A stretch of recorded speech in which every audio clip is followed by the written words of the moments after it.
Viewers welcome back on program. So viewers end वाले section 'ਚ ਆਪਾਂ ਪਹੁੰਚ ਚੁੱਕੇ ਹਾਂ। ਇਸ ਵਿੱਚ ਆਪਾਂ ਗੱਲਬਾਤ ਕਰਨ ਜਾ ਰਹੇ ਹਾਂ ਕਿ ਅਖੌਤੀ ਜਮਹੂਰੀਅਤ ਦੀ ਮਾਂ ਭਾਰਤ ਮਾਤਾ ਵੱਲੋਂ ਵਿਦੇਸ਼ੀ ਪੱਤਰਕਾਰਾਂ ਨੂੰ ਭਾਰਤ 'ਚੋਂ ਕੱਢਣ ਦਾ ਜਿਹੜਾ ਸਿਲਸਿਲਾ ਲਗਾਤਾਰ ਜਾਰੀ ਹੈ।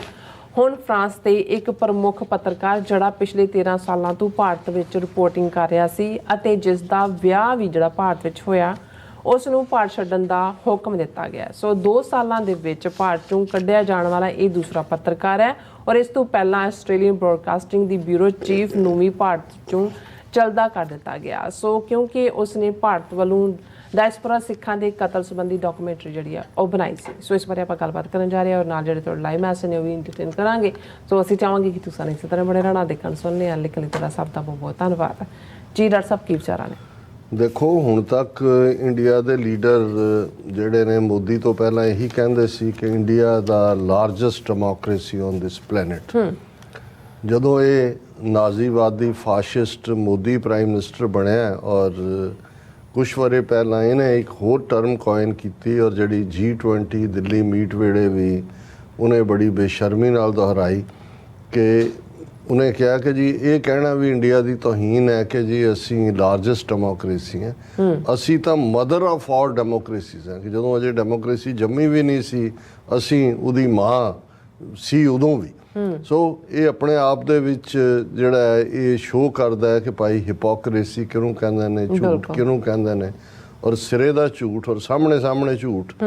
ਲੇਕਿਨ ਕਿਵੇਂ ਇਸ ਜਮਹੂਰੀਅਤ ਦੇ ਨਾਂ ਥੱਲੇ ਲੇਬਲ ਥੱਲੇ ਇਹੀ ਮੋਦੀ ਭਾਰਤ ਭਰ ਦੇ ਵਿੱਚ ਘੁੰਮ ਕੇ ਇਲੈਕਸ਼ਨਾਂ ਤੋਂ ਪਹਿਲਾਂ ਨਫ਼ਰਤ ਫੈਲਾਈ, ਕਿਵੇਂ ਮੁਸਲਮਾਨਾਂ ਨੂੰ ਸਿੱਧੇ ਤੌਰ 'ਤੇ ਨਾਂ ਲੈ ਕੇ ਟਾਰਗੇਟ ਕੀਤਾ ਔਰ ਔਰਤਾਂ ਨੂੰ, ਹਿੰਦੂ ਔਰਤਾਂ ਨੂੰ ਕਿ ਡਰਾਇਆ ਕਿ ਜੀ ਤੁਹਾਡੇ ਤਾਂ ਮੰਗਲ ਸੂਤਰ ਖੋਹ ਲੈਣਗੇ, ਤੁਹਾਡੇ ਘਰਾਂ 'ਚੋਂ ਸੋਨਾ ਕੱਢ ਲੈਣਗੇ, ਮੁਸਲਮਾਨਾਂ ਨੂੰ ਵੰਡ ਦੇਣਗੇ।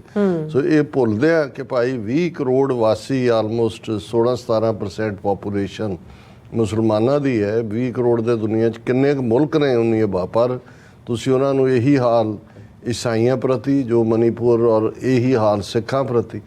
ਲੇਕਿਨ ਇਹਨਾਂ ਨੂੰ ਇਹ ਤਾਂ ਉਹਨਾਂ ਦਾ ਜੋ ਦਬਾਅ ਜਾਂ ਰਿਪਰੈਸ਼ਨ ਮਾਈਨੋਰਟੀਜ਼ ਵਿਦਨ ਕੰਟਰੀ ਔਰ ਅਸੀਂ ਸਿੱਖਾਂ ਦੇ ਮਾਮਲੇ 'ਚ ਟਰਾਂਸਨੈਸ਼ਨਲ ਰਿਪਰੈਸ਼ਨ ਦੇਖ ਰਹੇ ਹਾਂ ਕਿ ਸਾਦ ਤੱਕ ਚਲੇ ਗਏ ਨੇ। ਲੇਕਿਨ ਈਵਨ ਇਹਨਾਂ ਨੂੰ ਇਹ ਵੀ ਪਸੰਦ ਨਹੀਂ ਹੈ ਕਿ ਜੇ ਭਾਰਤ ਦੇ ਵਿੱਚ ਜਿਹੜੇ ਬਾਹਰਲੇ ਮੁਲਕਾਂ ਦੇ ਜਰਨਲਿਸਟ ਕਈ ਸਾਲਾਂ ਤੋਂ ਜਿਨ੍ਹਾਂ ਦੇ ਵਿੱਚ ਪ੍ਰਿੰਟ ਵਾਲੇ ਵੀ ਨੇ, ਉਹਦੇ 'ਚ ਰੇਡੀਓ ਵੇਵਸ ਵਾਲੇ ਵੀ ਨੇ, ਡਿਜੀਟਲ ਵਾਲੇ ਤਾਂ ਸ਼ਾਇਦ ਉਹ ਲੋਕਲ ਹੀ ਹੁੰਦੇ ਨੇ, ਉਹ ਤਾਂ ਉੱਥੋਂ ਕਿਉਂਕਿ ਪੂਰਾ ਪ੍ਰੈਸ ਕ੍ਰੀਡੈਂਸ਼ੀਅਲਸ ਹੁੰਦਾ ਹੈ, ਪ੍ਰੋਫੈਸ਼ਨਲ ਜਰਨਲਿਸਟ ਨੇ, ਆਪਣੇ ਮੁਲਕ ਦੀਆਂ ਮੀਡੀਆ ਏਜੰਸੀਜ਼ ਲਈ ਕੰਮ ਕਰਦੇ ਨੇ, ਉਹਨਾਂ ਨੂੰ ਪੂਰੀ ਇਨਵੈਸਟੀਗੇਸ਼ਨ 'ਚੋਂ ਲੰਘਾ ਕੇ ਟਾਈਮ ਦਿੱਤਾ ਜਾਂਦਾ ਹੈ। ਸੋ ਨਵਿਆਂ ਨੂੰ ਤਾਂ ਉਹਨਾਂ ਨੇ ਉੱਥੇ ਕੀ ਸ਼ਾਮਲ ਹੋਣ ਦੇਣਾ ਜਿਹੜੇ 20-22 ਸਾਲ ਤੋਂ ਸੀਨੀਅਰ ਮੋਸਟ ਜਰਨਲਿਸਟ ਜਿਨ੍ਹਾਂ ਮੁਲਕਾਂ ਦੇ, ਜੇ ਉਹਨਾਂ ਨੇ ਕੋਈ ਵੀ ਉੱਥੋਂ ਦੀ ਖਬਰ ਕਵਰ ਕੀਤੀ ਜਿਹੜੀ ਉੱਥੋਂ ਵਾਲਿਆਂ ਨੂੰ ਲੱਗਦਾ ਕਿ ਜੀ ਇਹ ਤਾਂ ਕ੍ਰਿਟੀਕਲ, ਕਿਉਂਕਿ ਜੋ ਉੱਥੇ ਚੱਲ ਰਿਹਾ ਹੈ ਬਿਲਕੁਲ ਉਹ ਤਾਂ ਕ੍ਰਿਟੀਕਲ ਹੀ ਹੈ, ਉਹ ਤਾਂ ਜ਼ਾਹਰ ਹੈ ਕਿ ਪ੍ਰੈਸ ਦੀ ਫਰੀਡਮ ਦੇ ਵੀ ਅਗੇਂਸਟ ਹੈ। ਤੁਸੀਂ ਜੇ ਐਜ਼ ਏ ਜਰਨਲਿਸਟ ਤੁਹਾਨੂੰ ਤੁਹਾਡੀ ਕਾਰਪੋਰੇਸ਼ਨ ਜਾਂ ਤੁਹਾਡਾ ਅਦਾਰਾ ਪੇ ਕਰ ਰਿਹਾ ਉਹ ਤੁਹਾਡੇ ਤੋਂ ਐਕਸਪੈਕਟ ਤਾਂ ਹੀ ਕਰਨਗੇ ਨਾ ਖਬਰ ਕੱਢੋ। ਤਾਂ ਖਬਰ ਜੋ ਉੱਥੇ ਚੱਲ ਰਹੀ ਹੈ, ਹੁਣ ਜੇ ਮੇਰੇ ਸਾਹਮਣੇ 4 ਖਬਰਾਂ ਨੇ, ਪੂਰੀ ਸੁਸਾਇਟੀ ਹਿੰਦੂਆਂ ਦੀ ਹੈ, ਇੱਥੇ ਮੁਸਲਿਮ ਔਰਤ ਨੂੰ ਘਰ ਕਿਵੇਂ ਅਲਾਟ ਕੀਤਾ ਗਿਆ, ਵਡੋਦਰਾ ਤੋਂ ਗਰਾਊਂਡ ਰਿਪੋਰਟ। ਹੁਣ ਅਹਿਮਦਾਬਾਦ ਤੋਂ 110 ਕਿਲੋਮੀਟਰ ਦੂਰ ਵਡੋਦਰਾ ਸ਼ਹਿਰ ਹੈ, ਉੱਥੇ ਇੱਕ ਕਾਲੋਨੀ ਜਿਹੜੀ ਹੈ ਮੋਟਨਾਥ ਰੈਜ਼ੀਡੈਂਸੀ, ਜਿਹੜੀ ਕਿ ਸਿਟੀ ਨੇ ਗਰੀਬ ਲੋਕਾਂ ਨੂੰ, ਜਿਹੜੇ ਲੋਕਾਂ ਨੂੰ ਲੋਟਰੀ ਦੇ ਨਾਲ 642 ਮਕਾਨ ਅਲਾਟ ਕੀਤੇ। ਹੁਣ ਉਹਨਾਂ 642 ਮਕਾਨਾਂ 'ਚੋਂ ਇੱਕ ਮੁਸਲਮਾਨ ਲੇਡੀ ਨੂੰ ਵੀ ਅਲਾਟ ਹੋਇਆ, 641 ਹਿੰਦੂ ਨੇ। ਹੁਣ ਉਹ 641 ਹਿੰਦੂਆਂ ਦਾ ਇੱਕ ਵੱਡਾ ਤਬਕਾ ਉਹਨਾਂ ਨੇ ਤੂਫਾਨ ਖੜਾ ਕੀਤਾ ਹੋਇਆ ਕਿ ਹਿੰਦੂਆਂ ਦੇ ਮਹੱਲੇ 'ਚ ਇਹ ਮੁਸਲਮਾਨ ਔਰਤ ਦਾ ਕੀ ਕੰਮ ਹੈ ਵੀ ਇਹਨੂੰ ਇੱਥੋਂ ਤੁਸੀਂ ਕੱਢੋ। ਔਰ ਉਹ ਵਿਚਾਰੀ ਨੇ ਪੂਰੇ ਪੇ ਵੀ ਕੀਤੇ ਹੋਏ ਨੇ, ਕਿੰਨੇ ਸਾਲ ਦੇ ਉਹਦੇ ਘਰ ਅਜੇ ਵੀ ਜੰਦਾ ਲੱਗਾ ਹੋਇਆ। ਔਰ ਇਹ BBC ਦੀ ਰਿਪੋਰਟਿੰਗ ਹੈ ਕਿ ਕਿਸ ਹੱਦ ਤੱਕ ਪੋਲਰਾਈਜੇਸ਼ਨ ਹੈ ਇਹ ਪਬਲਿਕ ਡੋਮੇਨ ਦੇ ਵਿੱਚ। ਫਿਰ ਅਸੀਂ ਪਿਛਲੇ ਦਿਨਾਂ ਦੇ ਵਿੱਚ ਦੇਖਿਆ ਕਿ ਅਰੁਣਧਾਤੀ ਰਾਏ ਜਿਹੜੀ ਬਰੋਕਰ ਪ੍ਰਾਈਜ਼ ਵਿਨਰ ਹੈ, ਇੰਟਰਨੈਸ਼ਨਲ ਲੈਵਲ ਦੀ ਜਿਹੜੀ ਹੈ ਉਹਦੀ ਰੈਕਗਨੀਸ਼ਨ ਹੈ, ਉਹ ਕ੍ਰਿਟੀਕਲ ਹੈ। ਜੋ ਭਾਰਤ ਦੀ ਕਸ਼ਮੀਰ ਪਾਲਿਸੀ ਹੈ, ਜੋ ਫਰੀਡਮ ਦੇ ਉੱਤੇ ਛਾਪੇ ਔਰ ਦੂਜੇ ਹੁੰਦੇ ਨੇ, 2010 ਦੇ ਵਿੱਚ ਇੱਕ ਦਿੱਲੀ ਦੇ ਵਿੱਚ ਕਸ਼ਮੀਰ ਦੇ ਉੱਤੇ ਜਿਹਦੇ ਵਿੱਚ ਪ੍ਰੋਫੈਸਰ ਗਿਲਵਾਨੀ, ਅਰੁਣਧਾਤੀ ਰਾਏ, ਉਦੋਂ ਜਿਹੜੇ ਨੇ ਉਹ ਸੈਯਦ ਅਲੀ ਸ਼ਾਹ ਗਿਲਾਨੀ, ਹੁਣ ਤਾਂ ਡੈਥ ਹੋ ਗਈ, ਉਹ ਵੀ ਆਏ। ਇੱਕ ਸੈਮੀਨਾਰ ਜਿਹਨੇ ਪਾਰਟਿਸਿਪੇਟ ਕੀਤਾ, ਉਸ ਉਹਨੇ ਕਿਹਾ ਵੀ ਜੇ ਕਸ਼ਮੀਰੀ ਆਜ਼ਾਦੀ ਮੰਗਦੇ ਨੇ ਔਰ ਇਹ ਉਹਨਾਂ ਦੇ ਨਾਲ ਇਕਰਾਰ ਸੀ ਕਿ ਵੀ UN ਦਾ ਵੀ ਕਿ ਵੀ ਉੱਥੇ ਪਲੇਬਿਸਾਈਡ ਕਰਾਇਆ ਜਾਏ, ਉਹਨਾਂ ਨੂੰ ਪੁੱਛ ਲਓ। ਹੁਣ ਇਹ 2010 ਦਾ ਜਿਹੜਾ ਉਹਦਾ ਲੈਕਚਰ ਹੈ ਉਹਨੂੰ ਆਧਾਰ ਬਣਾ ਕੇ 2024 14 ਸਾਲਾਂ ਬਾਅਦ ਉਸ ਦੇ ਉੱਤੇ UAPA ਦੇ ਥੱਲੇ, ਜਿਹਦੀ ਫਿਰ ਜ਼ਮਾਨਤ ਵੀ ਨਹੀਂ ਹੁੰਦੀ, ਉਹ ਕੇਸ ਰਜਿਸਟਰ ਕਰਨ ਦਾ ਜਿਹੜਾ ਆਰਡਰ ਹੈ ਉਹਦੀ ਪਰਮਿਸ਼ਨ ਹੈ ਉਹ ਦਿੱਲੀ ਦੇ ਲੈਫਟੀਨੈਂਟ ਗਵਰਨਰ ਨੇ ਦੇ ਦਿੱਤੀ। ਬਿਲਕੁਲ। India author Arundhati Roy to be prosecuted over 210 Kashmir remarks. ਇਹ 14 ਸਾਲ ਬਾਅਦ UAPA ਦੇ ਥੱਲੇ ਉਹਨਾਂ ਨੇ ਕਿਹਾ ਜੀ ਕਰ ਲਓ ਮੁਕੱਦਮਾ, ਉਹਨੂੰ ਚੁੱਕ ਕੇ ਅੰਦਰ ਦਿਓ। ਹਾਲਾਂਕਿ ਇਸ ਦਾ ਇੰਟਰਨੈਸ਼ਨਲ ਇੰਪਲੀਕੇਸ਼ਨਸ ਕੀ ਹੋਣਗੀਆਂ ਇਹ ਤਾਂ ਪਤਾ ਹੀ ਹੈ, ਲੇਕਿਨ ਉੱਥੇ ਕਿਸ ਲੈਵਲ ਤੇ ਚੱਲ ਰਿਹਾ। ਹੁਣ ਇਹ ਖਬਰ ਜਿਹੜੀ ਅੱਜ ਪ੍ਰੋਮੀਨੈਂਟ ਸਾਰੀ ਮੀਡੀਆ 'ਚ ਲੱਗੀ ਹੈ, ਦਾ ਹਿੰਦੂ 'ਚ ਲੱਗੀ ਹੈ, ਪ੍ਰਿੰਟ 'ਚ ਲੱਗੀ ਹੈ, ਇਹਨਾਂ ਦੇ ਜਿਹੜਾ ਦਰਬਾਰੀ ਮੀਡੀਆ ਨੂੰ ਛੱਡ ਕੇ ਜਾਂ ਗੋਦੀ ਮੀਡੀਆ ਜਿਹਨੂੰ ਕਹਿੰਦੇ ਨੇ, ਇਹ ਦਾ ਹਿੰਦੂ ਬਿਊਰੋ ਦੀ ਖਬਰ ਹੈ।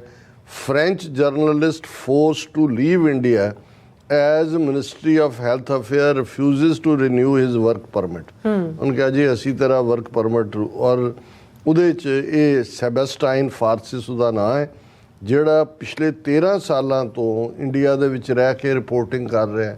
ਵਿਆਹ ਵੀ ਉਹਨੇ ਇੰਡੀਅਨ ਕੁੜੀ ਦੇ ਨਾਲ ਕੀਤਾ ਹੈ, OIC ਕਾਰਡ ਵੀ ਆ ਉਹਦੇ ਕੋਲ, ਉਹ ਵੀ ਉਹਨਾਂ ਨੇ ਕਿਹਾ ਕਿ ਭਾਈ ਤੂੰ ਜਿਹੜਾ ਹੁਣ ਇੱਥੋਂ ਆਪਣਾ ਬੋਰੀਆ ਬਿਸਤਰਾ ਚੁੱਕ ਔਰ ਤੈਨੂੰ ਹੁਣ ਕੋਈ ਕੰਮ ਨਹੀਂ ਹੈ। ਉਹ ਹੀ ਕਹਿੰਦਾ ਮੈਂ ਕਿੱਥੇ ਜਾਵਾਂ, ਮੇਰਾ ਘਰ ਵੀ ਬਰਬਾਦ, ਕੰਮ ਵੀ ਮੇਰੇ ਕੋਲ ਕੋਈ ਨਹੀਂ, ਔਰ ਮੈਨੂੰ ਇਹਨਾਂ ਨੇ ਕਿਹਾ ਕਿ ਵੀ but with no more work nor income my family has been pushed out of India without explanation and uprooted overnight for no apparent reason।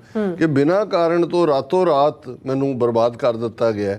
ਔਰ ਇਹ ਕੋਈ ਪਹਿਲਾ ਨਹੀਂ ਹੈ, ਇਸ ਤੋਂ ਪਹਿਲਾਂ ਵੀ ਫ੍ਰੈਂਚ ਇੱਕ ਪ੍ਰੋਮੀਨੈਂਟ ਜਰਨਲਿਸਟ ਵੈਨੈਸਾ ਡੌਗਨੈਕ ਜਿਹੜੀ 22 ਸਾਲ ਤੋਂ ਰਿਪੋਰਟਿੰਗ ਕਰ ਰਹੀ ਸੀ ਇੰਡੀਆ 'ਚ ਰਹਿੰਦੇ ਆ, ਉਸ ਨੂੰ ਜਿਹੜਾ MHA ਨੇ ਨੋਟਿਸ ਕਿਹਾ ਸੀ ਕਿ ਬਈ ਤੇਰੀ ਰਿਪੋਰਟਿੰਗ ਮੈਲੀਸ਼ੀਅਸ ਰਿਪੋਰਟੇਜ, ਕਿ ਵੀ ਤੂੰ ਬੜਾ ਗੰਦਾ ਜਿਹੜਾ ਉਹ ਰਿਪੋਰਟਿੰਗ ਕਰ ਰਹੇ ਹੈ। ਔਰ 22 ਸਾਲ ਬਾਅਦ ਉਹਨਾਂ ਨੇ ਕਿਹਾ ਕਿ ਬਈ ਇੱਥੋਂ ਚੱਲ, ਔਰ ਨਾਲ ਦੀ ਨਾਲ ਉਹਦਾ OIC ਕਾਰਡ ਵੀ ਜਿਹੜਾ ਉਹ ਰਿਜੈਕਟ ਕਰ ਦਿੱਤਾ ਸੀ। ਹੁਣ ਇਹ ਜਿਹੜਾ ਮਿਸਟਰ ਫਾਰਸਿਸ ਜਿਹਨੂੰ ਅੱਜ ਕੱਢਿਆ ਹੈ, ਸਾਊਥ ਏਸ਼ੀਆ ਦਾ ਕੋਰਸਪੋਂਡੈਂਟ ਹੈ, bureau chief of radio France, ਇਹ ਨੈਸ਼ਨਲ ਪਬਲਿਕ ਬ੍ਰਾਡਕਾਸਟਰ, ਇਸ ਦਾ ਬਿਊਰੋ ਚੀਫ ਹੈ ਵਰਲਡ ਸਰਵਿਸ। ਔਰ ਇਸ ਸਾਰੇ ਦੇ ਜਿਹੜਾ ਹੈ ਉਸ ਤੋਂ ਪਹਿਲਾਂ ਉਹ ਕਹਿੰਦਾ ਵੀ ਮੈਂ ਤਾਂ ਜਿਹੜੀ ਸਿੱਕਮ ਵਰਗੀ ਥਾਂ ਦੇ ਉੱਤੇ ਜਿੱਥੇ ਰੈਸਟ੍ਰਿਕਸ਼ਨ ਹੈ ਉਹਦੀ ਆਰਗੈਨਿਕ ਫਾਰਮਿੰਗ ਦੀ ਕਵਰੇਜ ਕੀਤੀ, G20 ਦੀ ਕੀਤੀ, ਇਵਨ ਜੰਮੂ ਕਸ਼ਮੀਰ 'ਚ ਵੀ ਮੈਂ ਜਿਹੜਾ ਉਹ ਪਰਮਿਸ਼ਨ ਲੈ ਕੇ ਕੀਤੀ। ਔਰ ਇਹ ਉਹਨਾਂ ਨੇ ਕਿਹਾ ਕਿ ਵੀ ਮੈਨੂੰ ਹੁਣ ਸਮਝ ਨਹੀਂ ਆ ਰਹੀ ਵੀ ਮੈਂ ਕੀ ਕਰਾਂ। ਔਰ ਇਹ ਜਿਵੇਂ ਰਿਪੋਰਟਿੰਗ ਹੈ ਕਿ ਵੀ ਇਹ 4 ਮਹੀਨਿਆਂ ਦੇ ਵਿੱਚ ਦੂਸਰਾ ਰਿਪੋਰਟਰ ਹੈ ਜਿਹੜਾ ਉੱਥੋਂ ਕੱਢਿਆ ਗਿਆ। ਔਰ ਇਸ ਤੋਂ ਪਹਿਲਾਂ ਹੁਣ ਤੱਕ 5 ਐਸੇ ਰਿਪੋਰਟਰ ਫੋਰਨਰ ਕੱਢੇ ਗਏ ਨੇ ਜਿਨ੍ਹਾਂ ਦੇ ਕੋਲ OCI ਕਾਰਡ ਸੀ ਪਿਛਲੇ 2 ਸਾਲਾਂ 'ਚ। ਔਰ ਜਿਵੇਂ ਅਸੀਂ ਦੇਖਿਆ ਕਿ ਵੀ even ABC Australian broadcasting corporation ਦੀ ਬੀਬੀ ਦਾਸ ਜਿਹਦੀ ਹੁਣ ਡਾਕੂਮੈਂਟਰੀ 45 ਮਿੰਟ ਦੀ ਜਿਸ ਨੇ ਐਕਸਪੋਜ਼ ਕੀਤਾ ਕਿ ਵੀ ਵਿਦਨ ਆਸਟ੍ਰੇਲੀਆ ਵੀ ਕਿਵੇਂ ਹਿੰਦੂਤਵਾਦੀਆਂ ਰੂਟਸ ਨੇ, ਉਸ ਨੂੰ ਵੀ ਇਵੇਂ ਹੀ ਪੈਕ ਕਰਾ ਕੇ ਤੋੜ ਦਿੱਤਾ ਗਿਆ, ਕਿਉਂਕਿ ਉਸ ਨੇ ਜਿਹੜਾ ਹਰਦੀਪ ਸਿੰਘ ਨਿੱਜਰ ਨੂੰ ਕਿਵੇਂ ਮਾਰਿਆ ਗਿਆ ਔਰ ਟ੍ਰਾਂਸਨੈਸ਼ਨਲ ਰਿਪਰੈਸ਼ਨ ਕੀ ਹੈ ਇਸ ਦੇ ਉੱਤੇ ਕਵਰੇਜ ਕੀਤਾ। ਸੋ ਇਹ ਮਦਰ ਆਫ ਆਲ ਡੈਮੋਕ੍ਰੇਸੀਜ਼ ਹੈ ਭਾਰਤ, ਜਿੱਥੇ ਇਹ ਫਰੀडम ਆਫ ਪ੍ਰੈਸ ਇਸ ਦਾ ਹਾਲ ਹੈ। ਜੀ ਡਾਕਟਰ ਸਾਹਿਬ, ਤੁਹਾਡਾ ਬਹੁਤ ਬਹੁਤ ਸ਼ੁਕਰੀਆ। ਸੋ ਹੁਣ ਆਪਾਂ ਜਿਹੜੇ ਵਿਊਅਰਸ ਮੈਸੇਜ ਨੇ ਉਹ ਲੈਣ ਜਾ ਰਹੇ, ਸਭ ਦਾ ਬਹੁਤ ਸ਼ੁਕਰੀਆ ਅਦਾ ਕਰਦੇ ਹਾਂ। ਔਰ ਪਹਿਲਾ ਸਾਡਾ ਮੈਸੇਜ ਹੈ ਸੋਨਮਲ ਜੀ, ਇਹ ਫਤਿਹ ਬੁਲਾਉਂਦੇ ਨੇ ਸਾਨੂੰ, ਵਾਹਿਗੁਰੂ ਜੀ ਕਾ ਖਾਲਸਾ ਵਾਹਿਗੁਰੂ ਜੀ ਕੀ ਫਤਿਹ।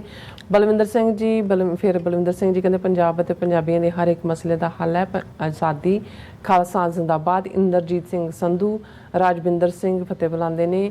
ਔਰ ਇਸੇ ਤਰ੍ਹਾਂ Sukhjeevan Bachu ji, thanks keep up good job. And Harman Pannu ji, ਪਿੰਡ ਲੋਕਾ, ਤਹਿਸੀਲ ਪੱਟੀ, ਜ਼ਿਲ੍ਹਾ ਤਰਨਤਾਰਨ, ਪੰਜਾਬ, ਹਾਲ ਖਾਲਸਾ ਜ਼ਿੰਦਾਬਾਦ ਕਹਿੰਦੇ ਨੇ। ਧਰਮ ਸਿੰਘ ਜੀ ਫਤਿਹ ਬੁਲਾਉਂਦੇ ਨੇ। ਕੀਰਤਨ, ਇੱਕ ਅਮਰੀਕੀ ਵਫਦ ਦਲਾਈ ਲਾਮਾ ਨੂੰ ਮਿਲ ਰਿਹਾ ਹੈ ਔਰ ਭਾਰਤ ਡਬਲ ਗੇਮ ਖੇਡ ਰਿਹਾ ਹੈ। ਹਾਂ ਕੀਰਤਨ ਜੀ, ਅਸੀਂ ਜ਼ਿਕਰ ਕੀਤਾ ਹੈ ਕਿ ਵੀ ਭਾਰਤ ਜਿਹੜਾ ਹੈ ਉਹ ਜਿੱਥੇ ਇੱਕ ਪਾਸੇ ਮੰਨ ਚੁੱਕੇ ਨੇ ਕਿ ਤਿੱਬਤ ਚੀਨ ਦਾ ਹਿੱਸਾ ਹੈ 2002 ਚ ਜੀ ਵਾਜਪਾਈ ਦੀ ਵਿਜ਼ਿਟ ਵੇਲੇ, ਲੇਕਿਨ ਇਹ ਖਤਰਨਾਕ ਖੇਡ ਰਹੇ ਨੇ। ਦਵਿੰਦਰ ਸੰਧੂ ਜੀ ਫਤਿਹ ਬੁਲਾਉਂਦੇ ਨੇ ਕੋਬੈਡ ਐਕਸ ਕਹਿੰਦੇ ਨੇ ਜੇ ਭਾਨਾ ਸਿੱਧੂ ਨੂੰ ਲੋਕਾਂ ਦਾ ਇਕੱਠ ਕਰਕੇ ਪੰਜਾਬ ਜੇਲ੍ਹ ਚੋਂ ਬਾਹਰ ਕੱਢ ਸਕਦੇ ਆ, ਫਿਰ ਜੱਗੀ ਸਿੰਘ ਜੋਲ ਲਈ ਯੂਕੇ ਵਿੱਚ ਲੱਖ ਤੋਂ ਉੱਤੇ ਇਕੱਠ ਕਰਕੇ ਯੂਕੇ ਤੇ ਐਮਪੀ ਦੇ ਜਿਹੜੇ ਪ੍ਰੈਸ਼ਰ ਪਾਇਆ ਜਾਵੇ। UK need to live up.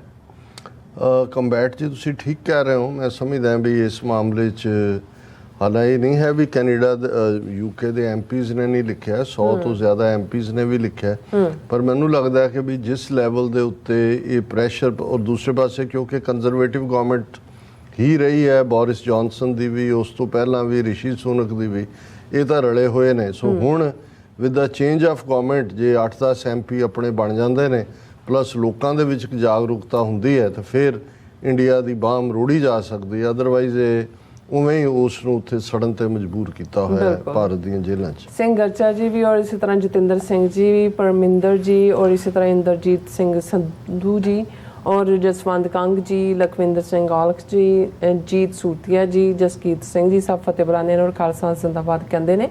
ਔਰ ਇਸੇ ਤਰ੍ਹਾਂ ਧਰਮ ਸਿੰਘ ਜੀ ਵੀ ਫਤਿਹ ਬੁਲਾਉਂਦੇ, TV 84 ਜ਼ਿੰਦਾਬਾਦ ਕਹਿੰਦੇ, ਚੜ੍ਹਦੀ ਕਲਾ ਪ੍ਰੋਗਰਾਮ ਸੱਚੋ ਸੱਚ।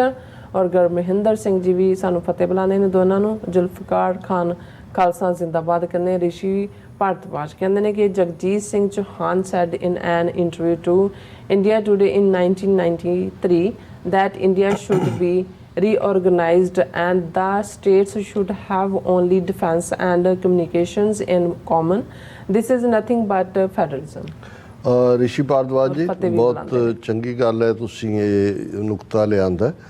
ਅਸਲ 'ਚ ਜਿਹੜਾ ਆਨੰਦਪੁਰ ਸਾਹਿਬ ਦਾ ਮਤਾ ਜਿਸ ਨੂੰ ਸੈਪਰੇਟਿਸਟ ਕਹਿ ਕੇ ਸਿੱਖਾਂ ਨੂੰ ਭੰਡਿਆ ਗਿਆ, ਉਸ ਦੇ ਵਿੱਚ ਇਹੀ ਐਡਵੋਕੇਸੀ ਸੀ ਕਿ ਭਾਰਤ ਦੇ ਵਿੱਚ ਟਰੂ ਫੈਡਰਲ ਸਟਰਕਚਰ ਹੋਏ, ਸੈਂਟਰ ਦੇ ਕੋਲ ਫੋਰਨ ਅਫੇਅਰਸ, ਡਿਫੈਂਸ ਔਰ ਕਮਿਊਨੀਕੇਸ਼ਨ, ਇਹ 2-3 ਮਹਿਕਮੇ, ਬਾਕੀ ਸਾਰੀਆਂ ਸਟੇਟਾਂ ਜਿਹੜੀਆਂ ਨੇ ਉਹ ਆਟੋਨੋਮਸ ਹੋਣ, ਜਿਵੇਂ ਬਹੁਤ ਸਾਰਾ ਅਸੀਂ ਅਮਰੀਕਾ ਦੇ ਮਾਮਲੇ 'ਚ ਦੇਖਦੇ ਹਾਂ। ਪਰ ਇਸ ਦਾ ਜਵਾਬ ਟੈਂਕਾਂ ਤੋਪਾਂ ਨਾਲ ਅਕਾਲ ਤਖਤ ਤੇ ਔਰ 37 ਇਤਿਹਾਸਕ ਗੁਰਦੁਆਰੇ ਔਰ ਸਿੱਖਾਂ ਦੇ ਖਿਲਾਫ ਟੋਟਲ ਵਾਰ। ਸੋ ਇਹ ਜੂਨ ਦੇ ਪਹਿਲੇ ਹਫਤੇ ਤੱਕ ਜ਼ਰੂਰ ਫੈਡਰਲ ਸਿਸਟਮ ਦੀ ਮੰਗ ਸੀ ਤਾਂ ਕਿ ਜਿਹੜਾ ਸਾਰਿਆਂ ਹੀ ਸਟੇਟਾਂ ਦੀ ਆਜ਼ਾਦੀ ਹੋਏ, ਪਰ ਉਸ ਤੋਂ ਬਾਅਦ ਤੇ ਜਦੋਂ ਤੁਸੀਂ ਫਾਈਨਲੀ ਸਾਡੇ ਤੇ ਟੋਟਲ ਵਾਰ ਹੀ ਨਾਫਿਜ਼ ਕਰ ਦਿੱਤੀ, ਫਿਰ ਖਾਲਿਸਤਾਨ ਦੀ ਨੀਂਹ ਜਿਹੜੀ ਹੈ ਰੱਖਣ ਦੀ ਗੱਲ ਸੰਤ ਪਿੰਡਾਂ ਵਾਲਿਆਂ ਨੇ ਕੀਤੀ ਹੋਈ ਸੀ। ਔਰ ਜ਼ਾਹਰ ਹੈ ਹੁਣ ਪਿਛਲੇ 40 ਸਾਲ ਤੋਂ ਸਾਡੀ ਸਟਰਗਲ ਖਾਲਿਸਤਾਨ ਦੀ ਹੈ। Doctor Jagjit Singh Chauhan time to time ਉਹਨਾਂ ਦਾ ਇੱਕ ਆਪਣਾ ਅੰਦਾਜ਼ ਸੀ ਗੱਲ ਕਹਿਣ ਦਾ, ਗੱਲ ਕਰਨ ਦਾ, ਲੇਕਿਨ ਉਹਨਾਂ ਨੇ ਆਪਣੇ ਆਪ ਨੂੰ republic of Khalistan the president 1970 'ਚ ਐਲਾਨਿਆ ਹੋਇਆ ਸੀ ਔਰ ਉਹਨਾਂ ਦੀ ਇੱਕ ਆਪਣੀ ਜਿਹੜੀ ਹੈ ਉਹ ਸੋਚ ਸੀ। ਲੇਕਿਨ ਖਾਲਿਸਤਾਨ ਦੀ ਮੰਗ ਜਿਹੜੀ ਹੈ ਇਹ ਬਿਲਕੁਲ ਹੁਣ ਮੁਕੰਮਲ ਇੰਡੀਪੈਂਡੈਂਟ ਸੋਵਰਨ ਨੇਸ਼ਨ ਦੀ ਹੈ, ਹੁਣ ਫੈਡਰਲ ਢਾਂਚੇ ਦੀ ਨਹੀਂ ਹੈ। ਜਗਤਾਰ ਸਿੰਘ ਜੀ ਕਹਿੰਦੇ ਡਾਕਟਰ ਸਾਹਿਬ ਮੈਨੂੰ ਨਹੀਂ ਲੱਗਦਾ 40 ਸਾਲਾਂ 'ਚ ਇੱਕ ਵੀ ਜਥੇਬੰਦੀ ਨੇ ਉਹ ਸਟੈਂਡ ਨਹੀਂ ਲਿਆ ਹੋਵੇਗਾ ਜਿਹੜਾ ਟਰੂਡੋ ਨੇ ਲਿਆ। ਸੋ ਸਿੱਖ PM ਹੁੰਦਾ ਉਹ ਵੀ ਨਾ ਲੈਂਦਾ। ਜਗਤਾਰ ਸਿੰਘ ਜੀ ਤੁਸੀਂ ਠੀਕ ਕਹਿ ਰਹੇ ਹੋ, ਅਸੀਂ ਬਹੁਤ ਐਡਮਾਇਰਰ ਹਾਂ ਜਸਟਿਨ ਟਰੂਡੋ ਦੇ, ਲੇਕਿਨ ਹੁਣ ਦੇਖਣ ਵਾਲੀ ਗੱਲ ਇਹ ਹੈ ਕਿ ਵੀ ਜਿਹੜੇ ਫਰਦਰ ਜਿਸ ਲਾਈਨ ਦੇ ਉੱਤੇ ਗੱਲ ਜਾ ਰਹੀ ਹੈ ਕਿ ਕੈਨੇਡਾ ਕਿੰਨਾ ਕੁ ਇਸ ਮੁੱਦੇ ਤੇ ਇੰਟਰਨੈਸ਼ਨਲ ਕ੍ਰਿਮੀਨਲ ਕੋਰਟ ਤੱਕ ਜਾਣਾ, ਇਹ ਜੇ ਸਾਨੂੰ ਨਜ਼ਰ ਆਉਂਦਾ ਹੈ ਕਿ ਵੀ ਇਹ ਜ਼ਰੂਰੀ ਹੋਏਗਾ। ਔਰ ਬਾਕੀ ਇਹਦੇ 'ਚ ਕੋਈ ਸ਼ੱਕ ਨਹੀਂ ਹੈ ਜਸਟਿਨ ਟਰੂਡੋ ਨੇ ਬੜੀ ਬੋਲਡ ਲਾਈਨ ਲਈ ਹੈ ਇਸ। ਸਤਨਾਮ ਔਜਲਾ ਜੀ ਫਤਿਹ ਬੁਲਾਉਂਦੇ ਨੇ। ਹੰਗ ਸਿੰਘ ਕਹਿੰਦੇ ਨੇ ਸਮੰਤ ਗੋਇਲ ਐਂਡ ਬਲਦੇਵ ਸਰਾਂ। ਇਹ ਉਹਨਾਂ ਨੇ ਮੈਨੂੰ ਯਾਦ ਨਹੀਂ ਸੀ ਆ ਰਿਹਾ, ਰਾਜ ਚੀਫ ਜਿਹੜਾ 30 ਜੂਨ ਨੂੰ ਰਿਟਾਇਰ ਹੋਇਆ, ਸਮੰਤ ਗੋਇਲ ਜੀ। ਬਲਦੇਵ ਸਰਾਂ ਜੀ ਵੀ ਕਹਿੰਦੇ ਸ਼ਾਨਦਾਰ ਪੱਤਰਿਕਾ। ਔਰ ਇਸ ਤਰ੍ਹਾਂ ਪਰਮਿੰਦਰ ਸਿੰਘ ਪੱਤਰਕਾਰਤਾ ਔਰ ਇਸੇ ਤਰ੍ਹਾਂ ਪਰਮਿੰਦਰ ਸਿੰਘ ਜੀ ਖਾਲਸਾ ਜ਼ਿੰਦਾਬਾਦ ਕਹਿੰਦੇ। ਬਲਜੀਤ ਵੜੈਚ, ਜਸਵੀਰ ਸਿੰਘ, ਸੁਖਵੰਤ ਸਿੰਘ ਜੀ ਐਂਡ ਸ਼ੇਖੋ ਜੀ, ਤਰਸੇਮ ਧਾਲੀਵਾਲ ਜੀ ਸਭ ਸਾਨੂੰ ਫਤਿਹ ਬੁਲਾਉਂਦੇ ਖਾਲਸਾ ਜ਼ਿੰਦਾਬਾਦ ਕਹਿੰਦੇ ਨੇ। ਅਨੂਪਾ ਜੀ ਲਿਖਦੇ ਨੇ ਕਿ ਇਹਨਾਂ ਗੋਰਿਆਂ ਨੂੰ ਕਦੋਂ ਅਕਲ ਆਉਣੀ ਹੈ, ਜਰਨਲਿਸਟ ਕੱਢ ਦਿੱਤੇ ਉਹਨਾਂ ਦੀ, ਪੋਲੀਟੀਸ਼ੀਅਨ ਆਪਣੇ ਦੇਸ਼ ਵਿੱਚ ਦੱਸ ਨਹੀਂ ਸਕਦੇ, ਇਹਨਾਂ ਨੂੰ ਵੋਟ ਨਾ ਪਾਓ। ਔਰ ਕੈਨੇਡਾ ਤੇ ਆਸਟ੍ਰੇਲੀਆ, ਇੰਗਲੈਂਡ ਵਾਲੇ ਪੱਕਾ ਸੈਂਸਿਟਿਵ ਇਨਫੋਰਮੇਸ਼ਨ ਜਿਹੜੀ ਇੰਡੀਆ ਨੂੰ ਦਿੰਦੇ ਨੇ। ਹਾਂ, ਇਹ ਹੁਣ ਜਿਹੜੀ ਮੰਗ ਹੈ ਔਰ ਅਸੀਂ ਵੀ ਆਪਣੀ ਪ੍ਰੈਜੈਂਟੇਸ਼ਨ 'ਚ ਕਿਹਾ ਸੀ ਉੱਥੇ ਵੀ ਜਾ ਕੇ ਵੀ ਕਿ ਭਾਈ ਪਹਿਲਾਂ ਤਾਂ ਜਿਹੜੇ MP ਵਿੱਚ ਵੜੇ ਹੋਏ ਨੇ ਇੰਡੀਆ ਦੇ ਪ੍ਰੋਕਸੀ ਜਿਵੇਂ WHO ਦੀ ਸਟੇਟਮੈਂਟ ਉਹਨਾਂ ਦੇ ਨਾਮ ਪਬਲਿਕ ਕਰੋ ਜੀ। ਗੁਰੂ ਨਿਹੰਗ ਸਿੰਘ ਜੀ ਕਹਿੰਦੇ ਝੂਠ ਦਾ ਗੋਡਾ ਹਾਂਜੀ ਬਾਪ of democracy was banned from entering the so many countries like Europe and USA, Canada, etc. ਹਾਂ ਸੋ ਗੋਸਪਾਲ ਪੀ ਸਿੰਘ ਜੀ ਫਤਿਹ ਬੁਲਾਉਂਦੇ ਨੇ। ਫਿਰ ਇਸੇ ਤਰ੍ਹਾਂ ਨਿਹੰਗ ਸਿੰਘ ਜੀ ਕਹਿੰਦੇ ਨੇ ਕਿ how he sad mother of democracy. ਝੂਠ ਹੀ ਬੋਲਣਾ ਫਿਰ ਜੋ ਇੰਨਾ ਵੱਡਾ ਬੋਲੋ ਕਿ ਕੋਈ ਇਤਰਾਜ਼ ਵੀ ਨਾ ਕਰ ਸਕੇ ਵੀ ਹੋ ਹੀ ਨਹੀਂ ਸਕਦਾ ਝੂਠ। ਔਰ ਫਿਰ ਇਸੇ ਤਰ੍ਹਾਂ ਰੂਪਾ ਸਿੰਘ ਅੱਗੇ ਲਿਖਦੇ ਨੇ ਕਿ ਅਮਰੀਕਾ ਨੂੰ ਕਿਉਂ ਲੱਗਦਾ ਹੈ ਕਿ ਇੰਡੀਆ ਚਾਈਨਾ ਨਾਲ ਵਾਰ ਕਰੇਗਾ, ਉਹ ਤਾਂ ਪਾਊ ਤੋਂ ਚੋਰ ਮਰਾਉਂਦੇ ਨੇ। ਇਹ ਚਲਾਕ ਲੋਕ ਪਾਵਰਫੁਲ ਨੂੰ ਦੇਖ ਕੇ ਚੁੱਪ ਕਰ ਜਾਂਦੇ ਨੇ। ਪਾਕਿਸਤਾਨ ਵਰਗੇ ਦੇਸ਼ ਤੇ ਰੋਬ ਜਿਹੜਾ ਹੈ ਉਹ ਝਾੜਦੇ ਨੇ। ਉਹਨਾਂ ਦਾ ਕਹਿਣ ਦਾ ਮਤਲਬ ਅਵਤਾਰ ਸਿੰਘ ਜੀ ਫਤਿਹ ਬੁਲਾਉਂਦੇ ਨੇ। ਰਾਜਾ ਜੀ ਖਾਲਿਸਤਾਨ ਜ਼ਿੰਦਾਬਾਦ ਕਹਿੰਦੇ ਨੇ। ਔਰ ਬੀ ਸਿੰਘ ਜੀ ਫਤਿਹ ਬੁਲਾਉਂਦੇ ਨੇ। ਸਭ ਦਾ ਬਹੁਤ ਬਹੁਤ ਸ਼ੁਕਰੀਆ। ਸੋ ਇਸ ਤਰ੍ਹਾਂ ਆਪਣੇ ਵਿਊਜ਼ ਲੈਣੇ ਇਜਾਜ਼ਤ। ਵਿਊਅਰਸ, ਸਾਡੇ ਪ੍ਰੋਗਰਾਮ ਦਾ ਸਮਾਂ ਇੱਥੇ ਮੁੱਕਦਾ। ਤੁਸੀਂ ਆਪਣੀ ਰਾਏ ਤੇ ਸੁਝਾਅ ਸਾਨੂੰ ਭੇਜਣਾ ਭੁੱਲਣਾ ਸਾਡੇ ਇਸ ਪਤੇ ਤੇ SOS@tvreporter.tv ਤੇ ਅਸੀਂ ਆਪਣਾ ਪ੍ਰੋਗਰਾਮ ਲੈ ਕੇ ਫਿਰ ਦੁਬਾਰਾ ਤੁਹਾਡੇ ਰੂਬਰੂ ਹੋਵਾਂਗੇ। ਤਦ ਤੱਕ ਲਈ ਮੈਨੂੰ ਤੇ ਆਪਣਾ ਸੁਣਾ ਗਿਆ ਦੋ ਦੇਖਦੀ ਰਹੋ TV ਰਿਪੋਰਟ। ਲਾ ਦਿਓ ਫਤਿਹ। ਵਾਹਿਗੁਰੂ ਜੀ ਕਾ ਖਾਲਸਾ, ਵਾਹਿਗੁਰੂ ਜੀ ਕੀ ਫਤਿਹ। ਰੱਬ ਰਾਖਾ।